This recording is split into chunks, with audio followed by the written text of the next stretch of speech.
আসসালামু আলাইকুম রহমতুল্লাহি আবরাকাত। হজের মৌসুম, অনেকে হজে চলে গিয়েছেন এবং অনেকে যাওয়ার প্রস্তুতি নিচ্ছেন।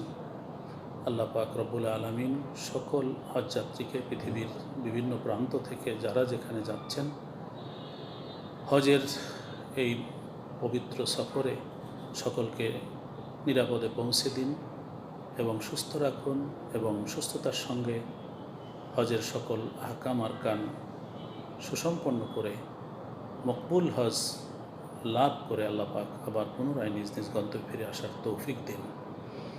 হজ সাধারণ কোনো ভ্রমণ নয়, এটি রেক্রিয়েশনমূলক বা আনন্দ ভ্রমণ নয়। হজ একটি পবিত্র সফর, এর প্রতিটি মুহূর্ত ইবাদতের।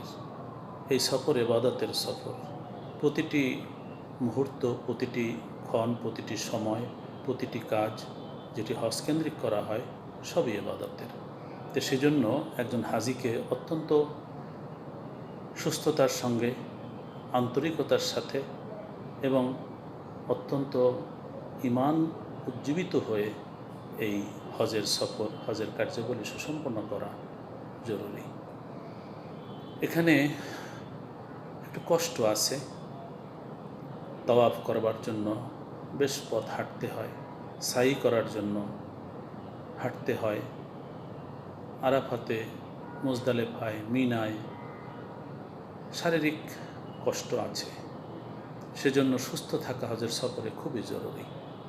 এ কারণে যেন নিজের স্বাস্থ্যের দিকেও খেয়াল রাখা হয়, সেই সাথে সুন্দর ইবাদত, আন্তরিকতার সাথে প্রত্যেকটা কাজ সুসম্পন্ন করার চেষ্টা করা অত্যন্ত জরুরি। অনেকে আবেগ এত বেশি হয়ে যায় যে তারা নিজেদের শরীরের দিকে খেয়াল রাখেন না। আল্লাহ রসুলের জন্য এ আবেগ অত্যন্ত মূল্যবান।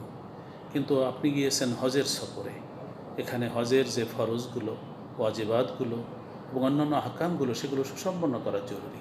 সেজন্য দরকার সুস্থতা। অতএব সব কিছুকে সামনে রেখে বাস্তবসম্মতভাবে চলতে হবে, যাতে করে সুস্থতার সঙ্গে হজের সফর এবং হজের সকল কাজ সুসম্পন্ন করে আল্লাহ পাক রব্বুল আলামিনের দরবার থেকে মকবুল হজ লাভ করা যায়, সেই চেষ্টা করতে হবে। এবং আল্লাহ পাক যেন নিরাপদে আবার নিজ নিজ গন্তব্যে ফিরে আসার তৌফিক দেন, সেজন্য সকলের প্রতি সকলের দোয়া করা এবং নিজে বাস্তবতার নিরিখে এবং নিজের সুস্থতাকে লক্ষ্য করে ইবাদত বন্দেগীতে মনোযোগ দেওয়া অত্যন্ত জরুরি। সবাই ভালো থাকুন, নিরাপদে থাকুন। আসসালামু আলাইকুম ওয়া রাহমাতুল্লাহি ওয়া বারাকাতুহু।